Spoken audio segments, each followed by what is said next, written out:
Selamat malam, salam sejahtera untuk kita semua. Kembali berjumpa dengan saya. Pada kesempatan malam hari ini kita akan bersama-sama belajar kebenaran firman Tuhan. Saya beri judul, Mengapa Orang Kristen Dilarang Membalas Kejahatan Terhadap Mereka. Mengapa orang Kristen dilarang membalas kejahatan terhadap mereka? Terambil dari Matius 5 ayat 38 sampai ke 48. Sebelumnya mari kita bersatu dalam doa. Terpujilah namamu Tuhan dari selama-lamanya sampai selama-lamanya. Yang sampai pada saat ini mengaruniakan segala sesuatu dalam hidup kami. Suka dan duka silih berganti menghampiri hidup kami ya Tuhan. Namun kami percaya kekuatan firman Tuhan menjaga menopang hidup kami. Terlebih-lebih sampai pada malam hari ini kami boleh belajar tentang kebenaran firman-Mu. Engkau adalah kekuatan dalam hidup kami ya Tuhan. Karena itu kami serahkan hidup kami ke dalam tangan pengasihan pun orang-orang yang mendengarkan kebenaran firman Tuhan pada malam hari ini. Boleh dikuatkan, boleh dituntun, boleh dipelihara. Sehingga nama Tuhan boleh dipermuliakan di dalam hidup mereka. Di dalam nama Tuhan Yesus kami mengucap syukur. Amin. Salam saudaraku yang terkasih oleh Tuhan. Nas yang diperhadapkan pada kita pada malam hari ini, saya beri judul, Mengapa Orang Kristen Dilarang Membalas Kejahatan Terhadap Mereka. Yang terambil dari Matius 5 ayat 38 sampai ayat yang ke-48. Kamu telah mendengar firman, mata ganti mata dan gigi ganti gigi. Tetapi aku berkata kepadamu, janganlah kamu melawan orang yang berbuat jahat kepadamu. Melainkan siapapun yang menampar pipi kananmu, berilah juga kepadanya pipi kirimu. Dan kepada orang yang hendak mengadukan engkau karena mengingini bajumu, serahkanlah juga jubahmu. Dan siapapun yang memaksa engkau berjalan sejauh 1 mil, berjalanlah bersama dia sejauh 2 mil. Berilah kepada orang yang meminta kepadamu dan janganlah menolak orang yang mau meminjam daripadamu. Kamu telah mendengar firman, kasihilah sesama manusia dan bencilah musuhmu. Tetapi aku berkata kepadamu, kasihilah musuhmu dan berdoalah bagi mereka yang menganiaya kamu. Karena dengan demikian kamu menjadi anak-anak Bapamu yang di surga, yang menerbitkan matahari bagi orang yang jahat dan orang yang baik, dan menurunkan hujan bagi orang yang benar dan orang yang tidak benar. Apabila kamu mengasihi orang yang mengasihi kamu, apakah upahmu? Bukankah pemungut cukai juga berbuat demikian? Dan apabila kamu hanya memberi salam kepada saudara-saudaramu saja, apakah lebihnya daripada perbuatan orang lain? Bukankah orang yang tidak mengenal Allah pun berbuat demikian? Karena itu haruslah kamu sempurna sama seperti Bapamu yang di surga adalah sempurna. Amin untuk pembacaan Alkitab kita. Saudaraku yang terkasih oleh Tuhan, Tuhan Yesus di sini mengajarkan kepada kita bahwa di ayat 48 dikatakan, karena itu haruslah kamu sempurna sama seperti Bapamu yang di surga adalah sempurna. Di dalam hukum Taurat, saudara yang terkasih oleh Tuhan, di sana dikatakan ada sebuah firman mengatakan mata ganti mata, gigi ganti gigi. Ketika orang melakukan kejahatan kepada kita, dibalas juga dengan kejahatan. Itu diajarkan oleh hukum Taurat pada orang bangsa Yahudi pada waktu itu. Dan saudara yang terkasih oleh Tuhan, ketika kasih karunia atau Injil atau Kristus Yesus datang, Tuhan Yesus mengajarkan kebalikan daripada hukum Taurat itu. Karena hukum Taurat itu adalah merupakan penuntun sampai kedatangan pada Kristus Yesus, sampai kepada baptisan Yohanes. Tetapi setelah itu, maka Injil kasih karunia atau Injil Kristus Yesus itulah yang menjadi dasar pedoman orang Kristen. Jadi saudara yang terkasih oleh Tuhan, firman Tuhan mengatakan pada ayat yang ke-45, karena dengan demikian kamu menjadi anak-anak Bapamu yang di surga, yang menerbitkan matahari bagi orang jahat dan orang yang baik, dan menurunkan hujan bagi orang yang benar dan orang yang tidak benar. Apabila kamu mengasihi orang yang mengasihi kamu, apakah upahmu?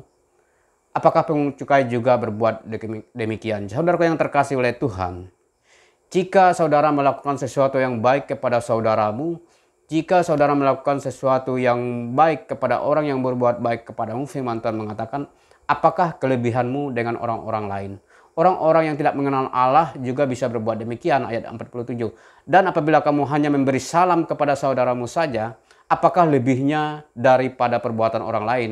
Bukankah orang yang tidak mengenal Allah pun berbuat demikian? Orang tidak mengenal Allah pun juga berbuat, mengamalkan yang baik, melakukan yang baik kepada saudaranya, kepada orang-orang di sekitar dia. Itu juga sama, saudaraku yang terkasih oleh Tuhan. Tetapi apa yang diajarkan oleh Kristus Yesus? Mengapa orang Kristen itu dilarang oleh Tuhan Yesus untuk membalas yang jahat dengan yang jahat? Dia mengatakan bahwa kita itu harus sempurna. Kalau kita membalas apa yang dilakukan orang kepada kita yang tidak baik, kita balas dengan yang tidak baik, itu sama saja seperti orang di luar sana. Tetapi ketika saudara tidak membalas kejahatan yang dilakukan kepada saudara, maka firman Tuhan mengatakan bahwa kita adalah anak-anak Allah. Kita sudah mengamalkan apa yang disampaikan oleh Kristus Yesus.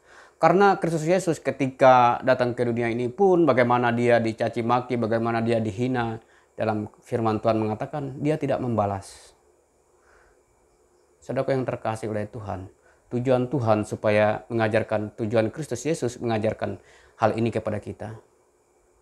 Jangan sempat nanti kita mengkudeta Tuhan seperti yang dilakukan oleh Lucifer. Jadi saudara yang terkasih oleh Tuhan, di sana dikatakan ayat 48, karena itu haruslah kamu sempurna sama seperti Bapamu yang di surga yang adalah sempurna. Jadi saudara yang terkasih oleh Tuhan, penderitaan daripada Kristus Yesus itu adalah merupakan teladan. Penderitaan Kristus Yesus itu adalah contoh bagi orang Kristen atau pengikut Kristus Yesus. Ketika Kristus Yesus sudah terangkat ke surga dan dia mengirim Roh Kudusnya untuk menuntun, untuk mengajarkan kita, itu ditanamkan dalam roh kita. Jadi saudara yang terkasih oleh Tuhan, kita ini, orang Kristen ini adalah firman yang ditulis atau surat Kristus Yesus yang ditulis dan dibaca oleh semua orang di sekitar kita. Ketika hidup kita baik, ketika kita mengamalkan kebaikan, tidak membalas kejahatan, maka orang melihat hidup kita. Orang memuliakan Yesus Kristus. Orang memuliakan bahwa betapa pengikut-pengikut Kristus adalah orang yang luar biasa. Adalah orang yang sempurna. Di sana dikatakan 1 Petrus 2 ayat 18 sampai ayat yang 25. Di sana dikatakan, hai kamu hamba-hamba, tunduklah dengan penuh ketakutan kepada Tuhanmu, bukan saja kepada yang baik dan peramah, tetapi juga kepada yang bengis. Ayat 19, sebab adalah kasih karunia jika seorang karena sadar akan kehendak Allah menanggung penderitaan yang tidak harus ia tanggung. Sebab dapatkah disebut pujian jika kamu menderita pukulan karena kamu berbuat dosa? Tetapi jikalau kamu berbuat baik dan karena itu kamu harus menderita, maka itu adalah kasih karunia pada Allah. Sebab untuk itulah kamu dipanggil, karena Kristus pun telah menderita untuk kamu dan telah meninggalkan teladan bagimu supaya kamu mengikuti jejaknya. Ia tidak berbuat dosa dan tipu tidak ada dalam mulutnya. Ketika ia dicaci maki, ia tidak membalas dengan caci maki. Ketika ia menderita, dia tidak mengancam. Tetapi ia menyerahkan kepada Dia yang menghakimi dengan adil. Ia sendiri yang memikul dosa kita di dalam tubuhnya di kayu salib, supaya kita yang telah mati terhadap dosa hidup untuk kebenaran. Oleh bilur-bilurnya kamu telah sembuh. Sebab dahulu kamu sesat seperti domba, tetapi sekarang kamu telah kembali kepada gembala dan pemelihara jiwamu. Jadi saudaraku yang terkasih oleh Tuhan, membalas kejahatan terhadap kita itu bukan hak kita. Jadi saudara yang terkasih oleh Tuhan kita Yesus Kristus sudah memberikan contoh, sudah memberikan teladan kepada kita. Dia mengajarkan kepada kita bagaimana dia menanggung segala dosa dan pelanggaran kita, sehingga di sana dia dikatakan ayat 22, ia tidak berbuat dosa dan tipu tidak ada dalam mulutnya. Ketika ia dicaci maki, ia tidak membalas dengan caci maki.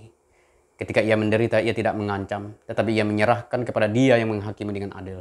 Ia telah memikul dosa kita dalam tubuhnya di kayu salib, supaya kita yang telah mati terhadap dosa hidup untuk kebenaran. Oleh bilur-bilurnya saudara dan saya menjadi sembuh. Jadi darah yang ditumpahkan oleh Kristus Yesus itulah yang menyembuhkan kita. Sehingga dengan demikian hidup kita boleh disempurnakan. Jadi saudara yang terkasih oleh Tuhan, orang Kristen itu sangat dilarang oleh Tuhan untuk membalas. Di dalam Ibrani 10 ayat 30 di sana dikatakan, sebab kita mengenal Dia yang berkata, pembalasan adalah hakku. Akulah yang akan menuntut pembalasan, dan lagi Tuhan akan menghakimi umat. Jadi saudaraku yang terkasih oleh Tuhan, yang berhak melakukan pembalasan itu adalah Tuhan Yesus. Kita tidak berhak. Saudara dan saya tidak berhak untuk menghakimi orang-orang di sekitar kita, siapapun orangnya, apapun yang mereka lakukan. Kita tidak punya hak menghakimi orang. Apapun yang terjadi dalam kehidupan saudara kita tidak berhak untuk menghakimi mereka. Firman Tuhan di Ibrani 10 ayat 30 ini jelas dikatakan, pembalasan adalah hakku, akulah yang akan menuntut pembalasan, dan lagi Tuhan akan menghakimi umatnya. Jadi saudaraku yang terkasih oleh Tuhan, firman Tuhan mengajarkan kepada kita untuk boleh disempurnakan di dalam Dia. Karena Tuhan sudah memberikan contoh kepada kita. Jadi penghakiman itu ada di tangan Kristus Yesus. Di dalam Yohanes 5 ayat 22 sampai 24 di sana dikatakan, Bapa tidak menghakimi siapapun, melainkan telah menyerahkan penghakiman itu seluruhnya kepada anak. Supaya semua orang menghormati anak sama seperti mereka yang menghormati Bapa. Barang siapa tidak menghormati anak, ia juga tidak menghormati Bapa yang mengutus Dia.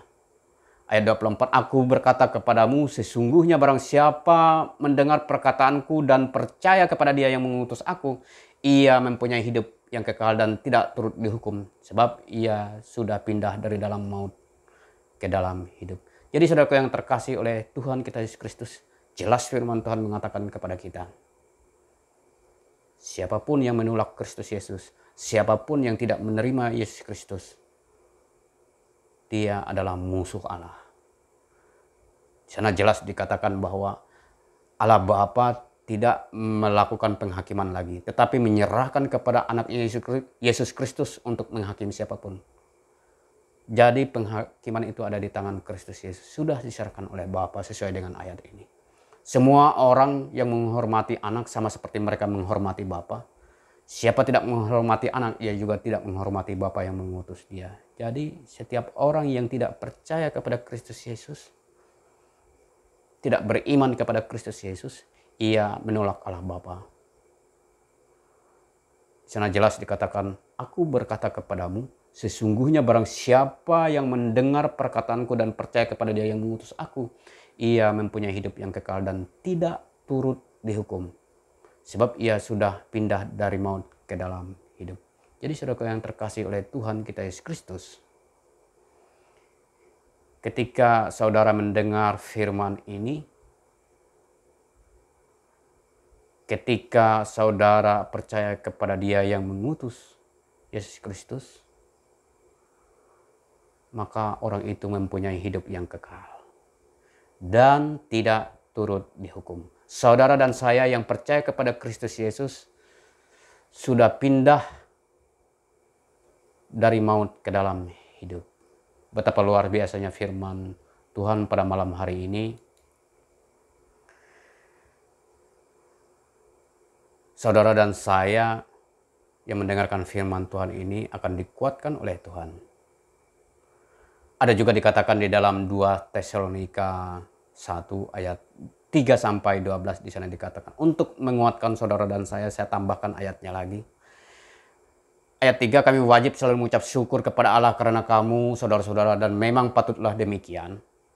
Karena imanmu makin bertambah dan kasihmu seorang akan yang lain makin kuat di antara kamu. Sehingga dalam jemaat-jemaat Allah kami sendiri bermegah tentang kamu karena ketabahanmu dan imanmu dalam segala penganiayaan dan penindasan yang kamu derita. Suatu bukti tentang adilnya penghakiman Allah yang menyatakan bahwa kamu layak menjadi warga kerajaan Allah. Kamu yang sekarang menderita karena kerajaan itu. Sebab memang adil bagi Allah untuk membalaskan penindasan kepada mereka yang menindas kamu, dan untuk memberikan kelegaan kepada kamu yang ditindas, dan juga kepada kami pada waktu Tuhan Yesus di dalam surga menyatakan dirinya bersama-sama dengan malaikat-malaikatnya dalam kuasanya, dalam api yang menyala-nyala, dalam api yang bernyala-nyala, dan mengadakan pembalasan kepada mereka yang tidak mau mengenal Allah dan tidak mentaati Injil Yesus Tuhan kita. Mereka ini akan menjalani hukuman binasa selama-lamanya, dijauhkan dari hadirat Tuhan dan dari kemuliaan kekuatannya. Apabila ia datang pada hari itu untuk dimuliakan di antara orang-orang kudusnya dan untuk dikagumi oleh semua orang percaya, sebab kesaksian yang kami bawa kepadamu telah kamu percayai. Karena itu kami senantiasa berdoa juga untuk kamu supaya Allah kita menganggap kamu layak bagi panggilannya dan dengan kekuatannya menyempurnakan kehendakmu untuk berbuat baik dan menyempurnakan segala pekerjaan imanmu. Sehingga nama Yesus Tuhan kita dimuliakan di dalam kamu dan kamu di dalam Dia menurut kasih karunia Allah kita dan Tuhan Yesus Kristus. Jadi saudaraku yang terkasih oleh Tuhan, segala sesuatu yang terjadi dalam hidup kita ini adalah teladan yang kita ikuti dari Kristus Yesus yang adalah yang sulung. Saudara dan saya akan disebut sebagai saudara oleh Kristus Yesus. Demikian juga Dia telah memberikan contoh dan teladan kepada kita. Segala sesuatu yang terjadi dalam kehidupan saudara, penderitaan-penderitaan yang saudara alami, itu sudah diberikan contoh oleh Tuhan. Sehingga kita diberi kekuatan, sehingga kita disebut orang Kristen yang menyerahkan segala sesuatu penghakiman terhadap kehidupan kita.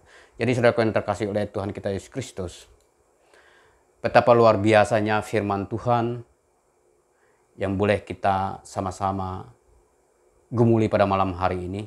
Saudara yang terkasih oleh Tuhan, demikian juga didikan yang diberikan oleh Tuhan kepada kita. Di dalam Ibrani 12 ayat 2 sampai ayat 11, bagaimana Tuhan mendidik kita untuk menguatkan kita bahwa itu hanya sementara untuk menguatkan kita. Sehingga kita semakin bertumbuh di dalam kebenaran firman-Nya. Di dalam Ibrani pasal 12 ayat 22 sampai ayat yang 11 di sana dikatakan bagaimana Tuhan mendidik kita. Marilah kita melakukannya dengan mata yang tertuju kepada Yesus yang memimpin kita dalam iman. Dan yang membawa iman kita itu kepada kesempurnaan, yang dengan mengabaikan kehinaan telah memikul salib, ganti sukacita yang disediakan bagi Dia yang sekarang duduk di sebelah kanan tahta Allah. Ingatlah selalu akan Dia yang dengan tekun menanggung bantahan yang sehebat itu terhadap dirinya dari pihak orang-orang berdosa, supaya jangan kamu menjadi lemah dan putus asa. Dalam pergumulan kamu melawan dosa, kamu belum mencucurkan darah. Dan sudah lupakah kamu akan nasihat yang berbicara kepadamu seperti kepada anak-anak? Hai anakku, janganlah anggap enteng didikan Tuhan. Dan janganlah putus asa apabila kamu diperingatkannya. Karena Tuhan menghajar orang yang dikasihinya dan Ia menyesah orang yang diakuinya sebagai anak. Jika kamu harus menanggung ganjaran, Allah memperlakukan kamu seperti anak. Di manakah terdapat anak yang tidak dihajar oleh ayahnya? Jadi jikalau kamu bebas dari ganjaran yang harus diderita setiap orang, maka kamu bukanlah anak, tetapi anak-anak gampangan. Selanjutnya dari ayah kita yang sebenarnya kita beroleh ganjaran dan mereka kita hormati. Kalau demikian, bukankah kita harus lebih taat kepada Bapa segala roh supaya kita boleh hidup? Sebab mereka yang mendidik kita dalam waktu yang pendek sesuai dengan apa yang mereka anggap baik. Tetapi Ia menghajar kita untuk kebaikan kita supaya kita beroleh bagian dalam kekudusannya. Memang tiap-tiap ganjaran pada waktu Ia diberikan tidak mendatangkan sukacita, tetapi duka cita. Tetapi kemudian Ia menghasilkan buah kebenaran yang memberikan damai kepada mereka yang dilatih olehnya. Jadi saudaraku yang terkasih oleh Tuhan kita Yesus Kristus, kita ini dilatih oleh Tuhan. Allah Bapa, Allah Anak, Allah Roh Kudus yang mendidik kita dalam segala sesuatu yang terjadi dalam hidup kita itu untuk menyempurnakan hidup kita. Di dalam Injil, Kristus Yesus menyatakan kepada kita bahwa Dia memotong atau mengarat seperti contoh atau perumpamaan tentang pohon anggur. Ada anggur yang dahan-dahannya atau ranting-rantingnya tidak berbuah itu dipotong oleh Tuhan. Sehingga dia semakin berbuah lebat. Jadi saudara yang terkasih oleh Tuhan kita Yesus Kristus, penderitaan-penderitaan yang kita alami ini tidak usah kita takut. Karena Allah itu setia. Di dalam Korintus 3, di dalam 1 Korintus pasal 10 ayat 13 di sana dikatakan pencobaan-pencobaan yang kita alami ini adalah pencobaan-pencobaan yang biasa yang tidak melebihi kekuatan kita, tetapi Allah setia. Jadi saudaraku yang terkasih oleh Tuhan, segala sesuatu yang kita alami, masalah-masalah yang kita alami itu semua orang mengalaminya. Tetapi kita tahu ada Allah yang luar biasa yang menolong kita. Allah mengirim malaikat-malaikatnya untuk menjaga kita, berkemah di sekeliling kita.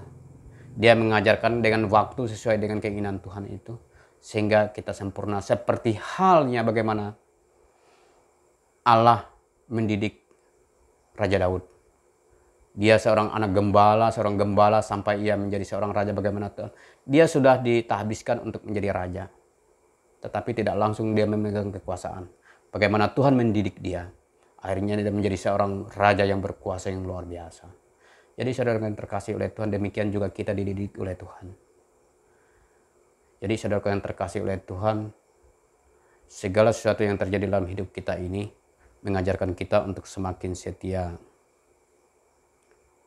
di dalam kebenaran firman Tuhan. Itu demikianlah mengapa orang Kristen itu dilarang oleh Tuhan untuk membalas segala sesuatu yang terjadi. Saudara dan saya mengalami segala penderitaan itu. Tujuan Tuhan supaya kita boleh disempurnakan di dalam Dia. Tuhan berkati firman-Nya. Mari kita berdoa. Terima kasih ya Tuhan buat kekuatan kepada hamba untuk menyampaikan kebenaran firman-Mu. Biarlah melalui kebenaran firman-Mu pada malam hari ini Tuhan kami semakin dikuatkan. Bahwa pembalasan bukanlah hak kami, tapi penghakiman itu adalah hak Tuhan yang melakukannya. Kami ini adalah umat-Mu ya Tuhan, kami ini adalah anak-anak-Mu. Ajarkan kami Tuhan menghitung hari-hari kami untuk semakin setia dalam kebenaran firman-Mu. Sehingga hidup kami boleh disempurnakan. Setiap orang yang mendengar kebenaran firman ini boleh dikuatkan Tuhan. Berkati hidup mereka ya Tuhan.